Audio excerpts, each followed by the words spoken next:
In the previous video, we have seen how to create a first servlet where we have performed a simple operation called subtraction, and we have thrown the result outside. There we have also used HTML forms to access input from the user, and later we have also used web.xml, which directs to the proper servlet, and within the servlet we have written the business logic to subtract two numbers and provide the output.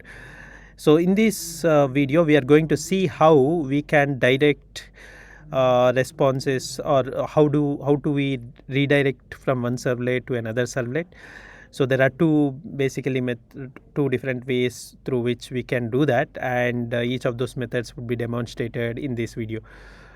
So first method is using RequestDispatcher. So using RequestDispatcher we can direct to another servlet, and the other servlet will execute the operation and gives the output. So I'll be editing the same code so that things happens quickly. So I'll not be creating HTML form once again. As you can see here, we have index.html, which takes two inputs from the user, and there is a submit button where you can, so it's basically a form, HTML form. And we also have a web.xml which has mapped a servlet to a URL. So I'm going to create a second servlet and also modify this servlet which we have, so that we can see how we can redirect the output from one servlet to another servlet. So I don't want to do this final operation in this first servlet. So instead what I'll do is I want to direct to a second servlet. So first I would like to save certain values. For example, I would like to compute a subtraction operation in the first servlet and pass it to a second servlet where we do the square of a number and finally result the output. In order to do that, first we need to save the variables. So here we have k, and we will save that using set attributes. We know HTTP servlet request object, which is here rec, has methods like set attribute and get attribute. So we use set attribute to actually set a variable. So I'll call rec dot set attribute and here I would give the variable the name and also the variable which I would like to pass. So here I would like to pass k, and I can access that using this name k once again in a second servlet. So once I set the attributes, I need to utilize the request dispatcher, so which is also part of which you can access through the request object. So let me access that, rec dot get request dispatcher,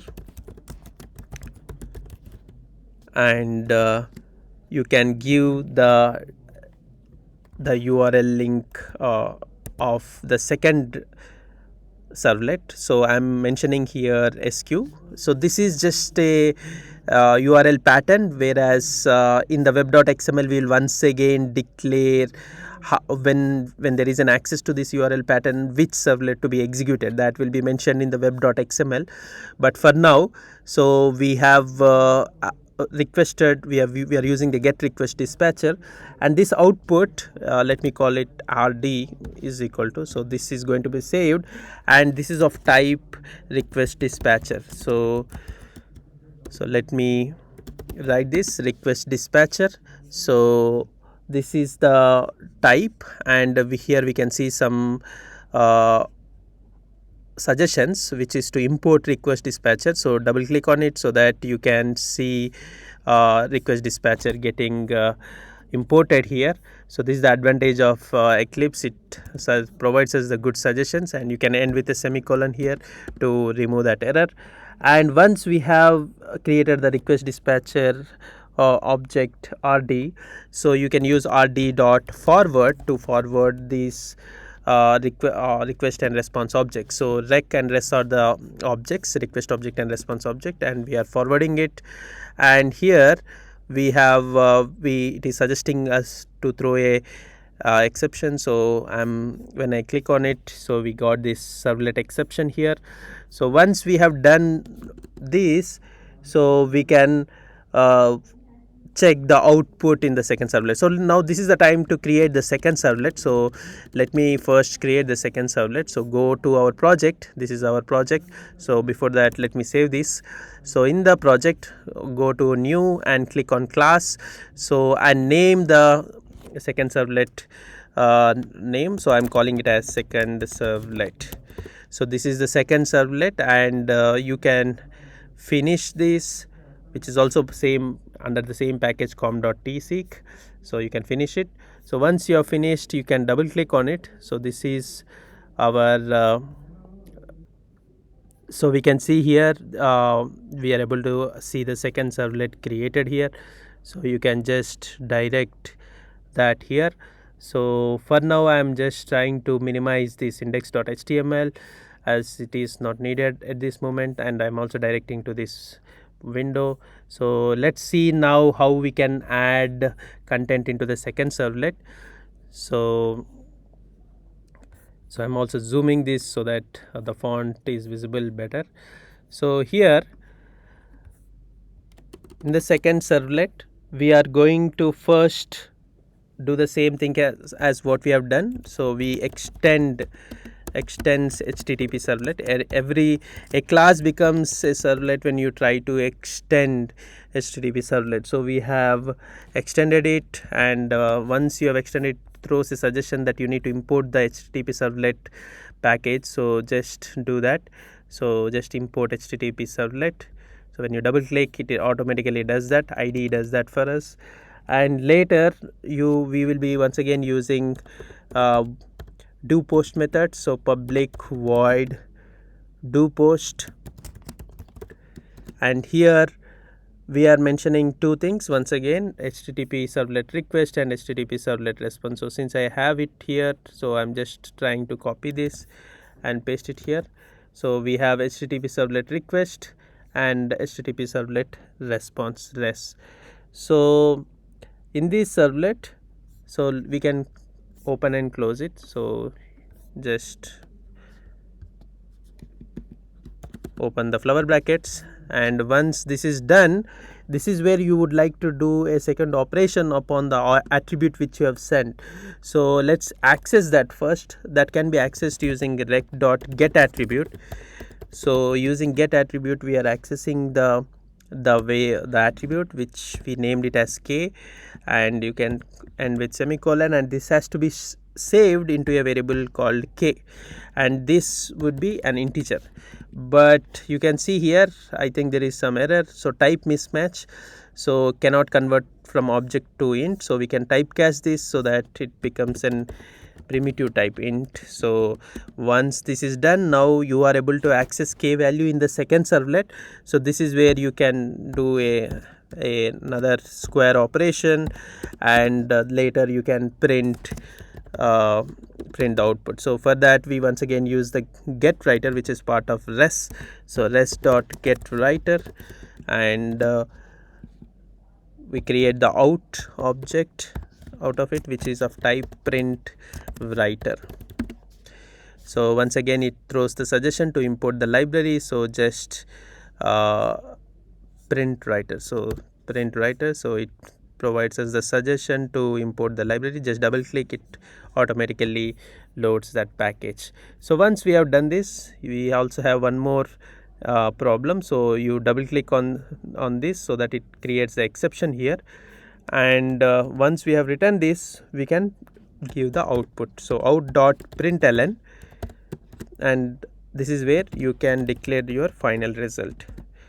So we are using same k variable because the square of the number is once again saved into the k variable. So we finally got this output. So sorry, let's see the output of this code. So let's save this. Now we have two servlets, and we are using RequestDispatcher to send the attributes from one servlet to another servlet, and also square that in the second servlet. So once we have done this, so let's go back to And also we need to set in the web.xml, because as of now we only have one mapping. So let's do one second servlet here. So the second servlet name is pqr, and we are linking the URL SQ to the second servlet here. So after adding this, so now we have our main servlet, which is sub servlet, and this is redirecting using RequestDispatcher to a second servlet, and the second servlet is being executed. So in the first servlet it is only mentioning the URL, and with this URL it is able to identify that it is supposed to execute the second servlet, and that's how it executes the second servlet and computes the square of the number and gives the output. So let us see what happens if we run this. So let's go back to our index.html. So and we can